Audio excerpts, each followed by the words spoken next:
Coming to you from Annapolis, Maryland, home of the U.S. Naval Academy, the sailing capital of the world, home of the world's largest crab feast, and 4 signers of the Declaration of Independence.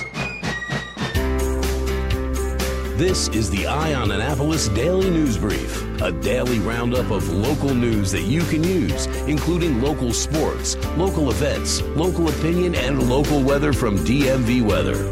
Now here's your host, publisher of Eye on Annapolis, John Frenaye. Good morning. It's Thursday, August 16th, 2018. This is John Frenaye, and this is your Eye on Annapolis Daily News Brief. Just fair warning, this one will be a little bit longer than usual because I do have an opinion piece at the very end, but I needed to get some more information before I spout it off, so that's why it didn't happen yesterday. So, leading the news today, Jared Ramos, the man charged in the Capital-Gazette shooting, has asked for more time to consider a potential insanity plea. His public defender, William Davis, said that there are more than 800 documents to review, and he needs more time to review the documents to consider potentially pleading not criminally responsible for his client. And if found not criminally responsible, Judge Laura Kiesling could order Ramos held indefinitely, depending on a danger assessment by the Maryland Department of Health. Just as Annapolis City is getting into the BIKESHARE program, Baltimore has terminated theirs. Baltimore City is ending its BIKESHARE program and beginning a new dockless pilot program with scooter companies Lime and Bird. The city's transportation director said that they have signed a 6-month agreement with both Lime and Bird to provide up to 1,000 scooters throughout the city. The current BIKESHARE program is coming to an end later this week after coming under fire for tons of missing bikes. People would rent the bikes and then just leave them abandoned wherever they landed. The electric scooters by Bird and Lime have become wildly popular in cities across the U.S., most notably in Washington, D.C. near here. And Bird began operating in Baltimore about 60 days ago with a fleet of 60 scooters. Very similar to a bike share, they cost $1 to start each ride, plus an additional 15 cents per minute. They can run for 15 miles a day on a battery charge, and then people pick them up, recharge them, and redeposit them throughout the city. Amid some very strange and bizarre stories about emotional support animals, Southwest Airlines is modifying their policies for service animals aboard its flights. The new rules will roll out on September 17th. And they will lay out 3 separate tiers of service animals. Dogs and cats will be the only ones to be deemed as emotional support animals, and customers must present a letter from a doctor or a mental health professional on the day of their flight documenting the need for the animal. Southwest will accept dogs, cats, and miniature horses as trained service animals. Customers with disabilities only need to provide verbal assurance that the animal is trained as a service animal. The same rules will apply for a 3rd tier of a psychiatric support animal. I do see a loophole here between an emotional support and a psychiatric support, or even a service animal, because all disabilities certainly aren't visible at that point. However, it does look like only dogs, cats, and horses will be allowed now on Southwest flights. Speaking of airlines, WOW Air is gearing up to offer $129 flights from BWI to Europe this fall. So if you've ever dreamt of seeing Brussels, Paris, Frankfurt, Dusseldorf, Dublin, Edinburgh, Scotland, Stockholm, Milan, Lyon, and Barcelona between September and December 5th, jump on WOW Air and see what you can come up with. There are some blackout dates. The special affairs only apply to certain trips. There are certain destinations. You know the trick when you're buying an airfare. But $129 to get you over to Europe, not a bad deal. That is about it for the top news today. Please make sure you're checking out eyeonannapolis.net throughout the day because we do update it consistently throughout the day. If you are going to Kegs and Corks and have not purchased your tickets, please be sure to use the code EOA and save yourself $10 on every single ticket that you purchase. Hang out till the very end. I've got a little bit of a rant, and I don't believe I'm saying this, but a defense of the Anne Arundel County Public Schools. It is Thursday, so we have Trevor with your Maker Minutes. And of course, we have George Young with your local DMV weather, all coming right up.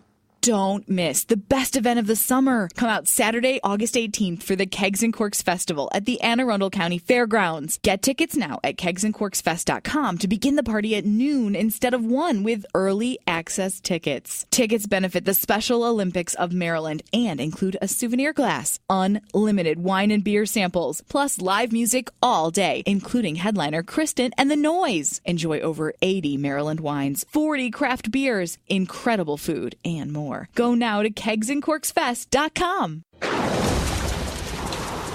This is Maryland. The weather can be nearly unpredictable. We've got George Young from DMV Weather in Annapolis to sort it all out.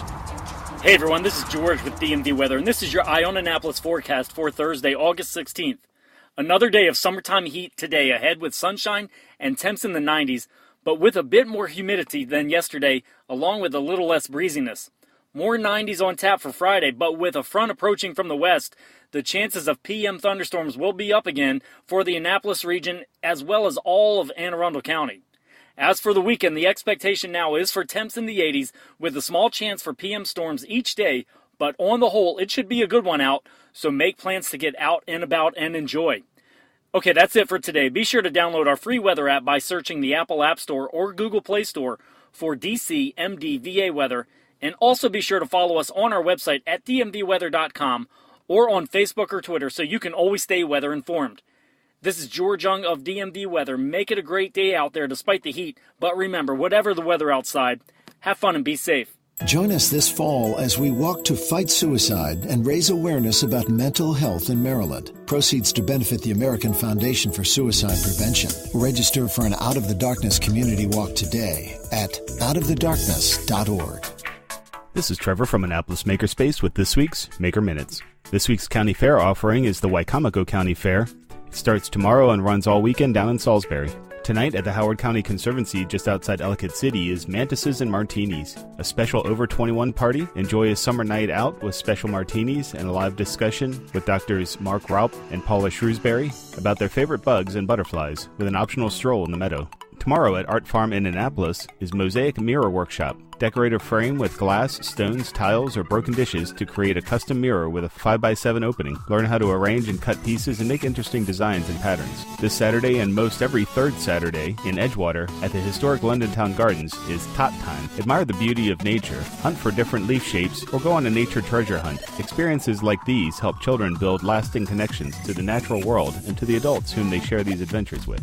Still on the horizon is the Maryland STEM Festival, October 26th through the 11th. If you have a STEM or STEAM-related group and want to host an event for the festival, or just want to see what groups are already hosting events all over Maryland, go to marylandstemfestival.org. This week at the Anne Arundel County Public Library System, Wednesday in Glen Burnie is Introduction to Tinkercad. Tinkercad is an easy way to get into 3D modeling and 3D printing. The folks at the Glen Burnie Library will help you walk through the basics. The workshop is for 4th graders and up, and you'll need an email address to sign up and bring a thumb drive to save your work. At the Greenbelt Makerspace, tomorrow they have a programming workshop, and all next week is their robotics summer camp. At Unallocated Space in Severn, tonight is their InfoSec night, where they'll be talking about offensive subnetting. Monday is project night, and Wednesday is both their weekly open house as well as their lockpicking night. And just a little side note, I'm putting together a mailing list to help connect some of the various maker, STEM, and crafting groups in the area. If you're part of a group or are a teacher interested in these topics and might want to reach out to local groups to see if they want to do presentations for your group, or if you have things offered to teach yourself, head over to mdmakers.org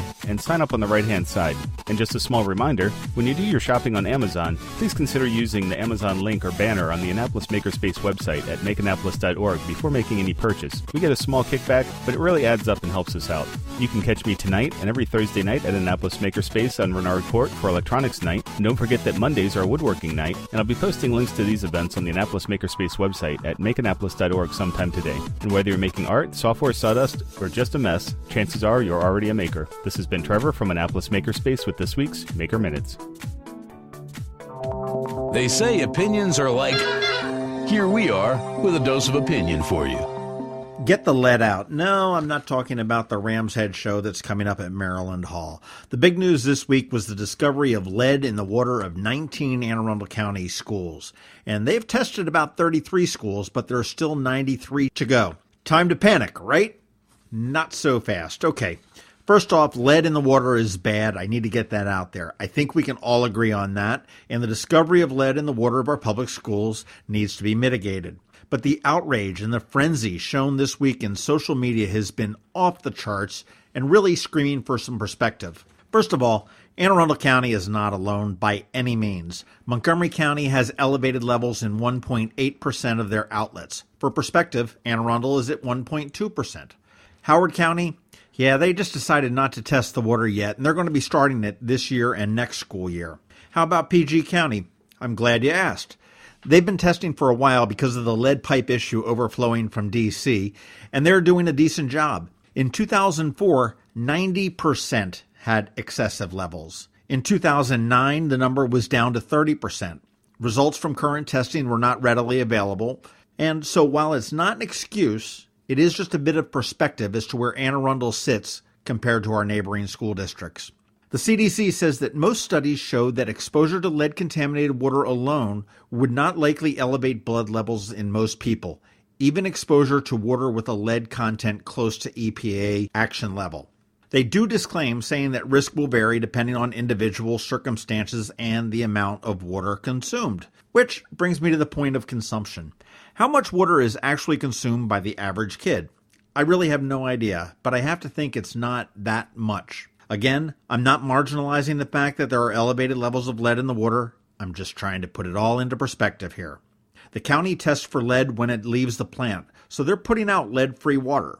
But lead can be picked up in the distribution pipes, in the pipes from within the building, or in the fixtures themselves. And mitigating the issues is the reverse.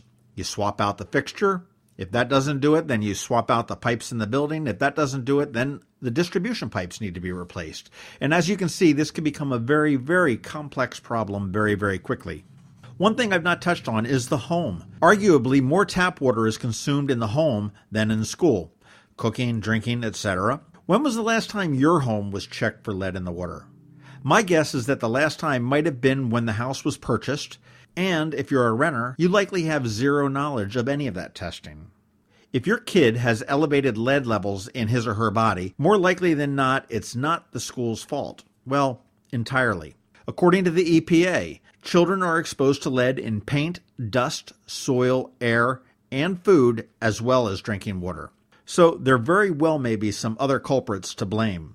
The school is taking action, and I can be one of the fiercest critics of the Anne Arundel County Public Schools, so it's almost hard for me to believe that I'm sticking up for them, but they are attacking this responsibly. It stands to reason that the older schools will have the most problems, from bad infrastructure to older repairs, etc. The newer schools, not so much, at least on the school end, as the pipe materials and the components that make up the water system have all evolved considerably. They are testing more schools this year and will do more the following year until all are checked and, if needed, remediated. And certainly, cost cannot be a factor in testing this. The dollars must be found. But is it the responsibility of the school to foot the bill entirely? I don't know. Maybe it is. I tend to agree with the Board of Education that the state mandated this and is providing no relief in terms of real dollars or assistance to make it happen. What about private schools that are not taxpayer funded? How does the Archdiocese of Baltimore foot the bill for all of their schools? Again, just some more food for thought. Okay, so there's my take on the great lead crisis of 2018. And as Sergeant Holka said in Stripes, lighten up, Francis. And that's what I'm thinking today. Thanks for listening to the Eye on Annapolis Daily News Brief. If you like what you heard, make sure to tell your friends and colleagues about it. And also tell them about our website, eyeonannapolis.net, where you can find much more. Be sure to check out our other weekly podcast, The Maryland Crabs. This podcast comes to you every Monday through Friday at 7 a.m. Thanks for listening, and we'll see you next time.